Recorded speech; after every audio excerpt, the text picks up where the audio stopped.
Ronald Reagan Washington national airport. CRJ-701 model का एक विमान इसी एयरपोर्ट के लिए बढ़ रहा था। इस प्लेन में 60 पैसेंजर्स और 4 क्रू मेंबर्स मौजूद थे। ये प्लेन डाउनटाउन विचिता यूनाइटेड स्टेट से आ रहा था। कैसे बीच में एक हेलीकॉप्टर आ गया, उसे समझने के लिए हमें एयरपोर्ट के बारे में भी समझना पड़ेगा। ये एयरपोर्ट पोटोमैक नदी के किनारे बसा है, जिसमें 3 रनवे है। इन तीनों रनवे की खास बात ये है कि ये तीनों एक दूसरे को क्रॉस करके गुजरता है। इट मीन्स इन तीनों में से किसी एक रनवे में भी कोई प्लेन लैंड या टेक ऑफ करेगा तो बाकी के दोनों रनवे को क्लोज कर दिया जाएगा। पैरेलल रनवे होती तो कोई बात नहीं थी। ये भी एक वजह है कि इस एयरपोर्ट में भारी ट्रैफिक रहती है। ATC पर काफी लोड बढ़ जाता है। अब ये तो हुई एयरपोर्ट की बात। एयरपोर्ट से कुछ दूरी पर एक मिलिट्री बेस है, द विजन आर्मी एयरफील्ड। यहाँ से भी जो मिलिट्री प्लेन्स या हेलीकॉप्टर फ्लाई करते हैं वो ज्यादातर इन्हीं नदियों के रूट से उड़ान भरा करती है। इन रास्तों से उड़ने वाले हेलीकॉप्टर्स की ऊंचाई 200 फीट निर्धारित की गई है। हालांकि रास्ते में एक ब्रिज है, यहाँ पर इसे 300 फीट के एल्टीट्यूड में उड़ना होता है। BJ एयरपोर्ट में खासकर रात के समय नदियों के रास्ते ही सारे प्लेन्स को उड़ाने का इंस्ट्रक्शन दिया जाता है ताकि शहरों में सो रहे लोगों को दिक्कत ना हो। हालांकि दिन में ऐसा करना कोई बड़ी बात नहीं है, क्योंकि दिन के उजाले में आप कई किलोमीटर दूर तक भी देख सकते हैं, लेकिन रात के अंधेरे में अगर सामने से तेज रोशनी आ रही है तो आंखें चौंधिया सकती है। ऐसे में हेलीकॉप्टर्स के लिए विजुअली फ्लाई करना थोड़ा सा मुश्किल हो सकता है।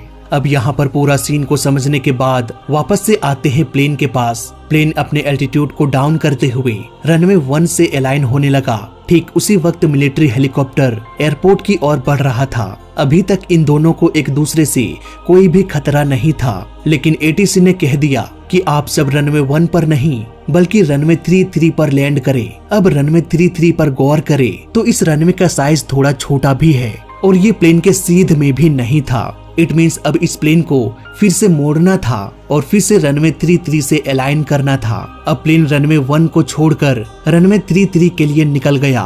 उधर ATC कंट्रोलर मिलिट्री हेलीकॉप्टर से बात कर रहे थे, क्योंकि वो भी एयरपोर्ट के रास्ते से क्रॉस करने वाले थे। ATC ने पूछा कि क्या आपको CRJ-7 दिखाई दे रहा है।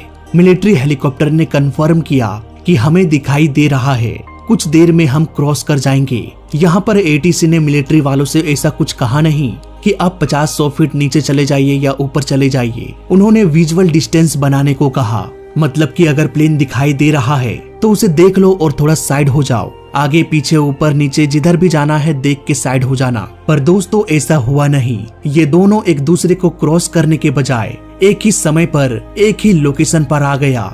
प्लेन और हेलीकॉप्टर दोनों एक दूसरे से टकरा गया।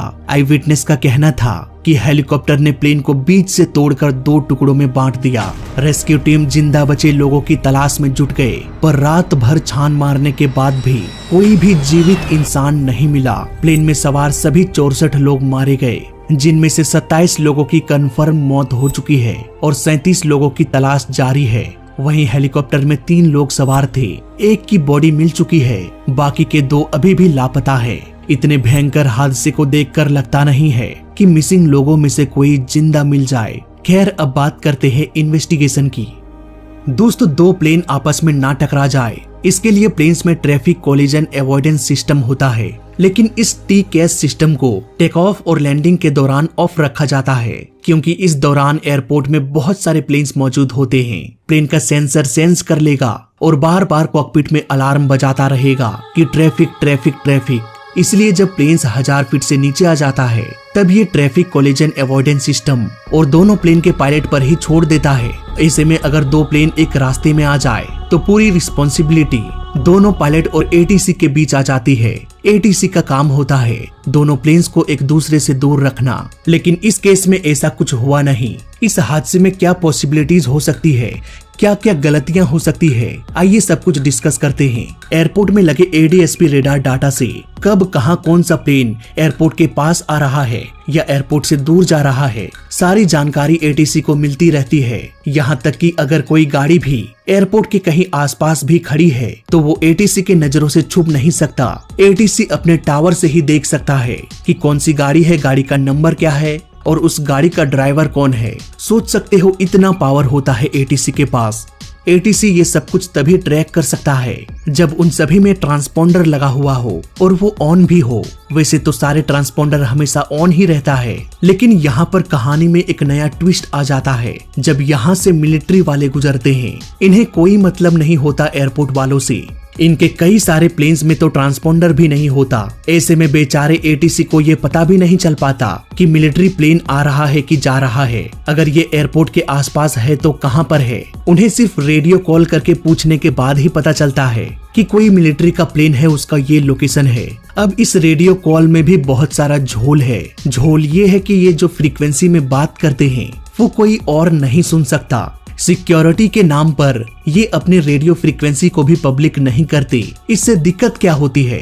इससे दिक्कत ये होती है कि मिलिट्री और एटीसी के बीच क्या बातचीत हो रही है वो किसी दूसरे कमर्शियल पायलट को पता नहीं चल पाता। इसलिए यहाँ पर एटीसी को बार बार पूछना और बताना पड़ता है। पहले मिलिट्री वालों से पूछो, इसके बाद पैसेंजर पायलट को बताओ, फिर पैसेंजर पायलट का लोकेशन मिलिट्री वालों को बताओ। इससे अच्छा विकल्प तो यही था कि तीनों अपना कॉल सेम फ्रीक्वेंसी पर कर दो, जैसे हम 3 दोस्त कॉल कॉन्फ्रेंस करके आराम से बात कर लेते हैं। लेकिन मिलिट्री वाले ऐसा नहीं करते।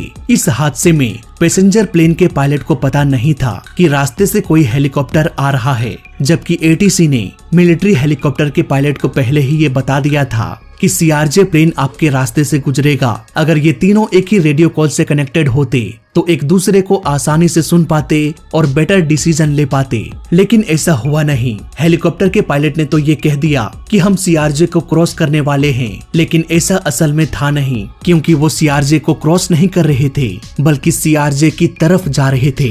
पर ऐसा क्यों हुआ कि हेलीकॉप्टर पायलट को इतना बड़ा प्लेन दिखाई नहीं दिया? इसका जवाब हमें शायद इस फुटेज को देखने पर मिल सकता है। यहाँ पर हमें 3 प्लेन दिखाई देगा। मे बी हेलीकॉप्टर पायलट ने इस प्लेन को देखा होगा और ये सोच लिया होगा कि यही सीआरजे प्लेन है जिसे हम कुछ देर में क्रॉस कर जाएंगे, जबकि वो कोई और प्लेन था। सीआरजे तो उसके ठीक सामने था। अगेन अगर तीनों कॉल पर कनेक्ट होते तो यहाँ पर भी सीआरजे के पायलट ये ध्यान देते कि कहीं हमारे रास्ते में हेलीकॉप्टर तो नहीं आ रहा। एटलीस्ट वो चौकन्ना होते। ऐसे बहुत सारे एयरपोर्ट्स दुनिया में मौजूद हैं जहाँ पर एडवांस रडार सिस्टम मौजूद नहीं है। वहाँ सिर्फ रेडियो कॉल के जरिए सभी प्लेन्स को मैनेज किया जाता है। ऐसे एयरपोर्ट्स में उड़ान भरने वाले सभी प्लेन्स का रेडियो सेम फ्रीक्वेंसी पर ट्यून्ड होता है। इस तरह से वो एक दूसरे से डिस्टेंस बनाकर रह सकते हैं। यहाँ एटीसी भी करता तो क्या ही करता, सीआरजे प्लेन भी तो लैंडिंग कर रहा था। रनवे से महज 700 मीटर की दूरी पर ये हेलीकॉप्टर से टकरा गया। उन्होंने तो लैंडिंग के समय रनवे को भी चेंज किया था, जिससे पायलट और भी बिजी हो गए होंगे। उन्होंने फिर से लैंडिंग की पूरी प्लानिंग की होगी, दोबारा से सारे प्रोसेस को दोहराया होगा। ऊपर से रात का समय भी था, चारों तरफ लाइट चमक रही होगी और उनका पूरा फोकस प्लेन को रनवे से अलाइन करना रहा होगा। और एक बार अगर एटीसी ने लैंडिंग क्लियरेंस दे दिया है तो पायलट तो यही मानकर चलेगा कि पूरा रास्ता साफ है और वो निश्चिंत होकर रनवे की ओर बढ़ रहा होगा। वहीं हेलीकॉप्टर का पायलट पता नहीं कैसे उन्हें इतना बड़ा प्लेन दिखाई नहीं दिया। इन्होंने तो आगे से प्लेन को ठोका है। हेलीकॉप्टर के आगे इतनी बड़ी बड़ी खिड़कियां मौजूद है, फिर भी हेलीकॉप्टर में सवार 3 लोगों में से किसी ने भी इतने बड़े प्लेन को नहीं देखा। ऐसा कैसे हो सकता है? यहाँ पर मुझे मिलिट्री वालों की सबसे बड़ी गलती नजर आ रही है। बाकी का पूरा केस तो आप समझ ही गए होंगे। सो आई होप अब आपको पूरा कॉन्सेप्ट समझ में आ गया होगा। वीडियो अच्छा लगा तो लाइक कर देना, बुरा लगा तो डिसलाइक कर देना और दोनों ही केस में चैनल को सब्सक्राइब कर देना, क्योंकि इस चैनल में सीखने के लिए बहुत कुछ है। तो मैं मिलता हूँ आपसे अगले वीडियो में, तब तक के लिए देखते रहिए और सीखते रहिए। जय हिंद, वंदे मातरम।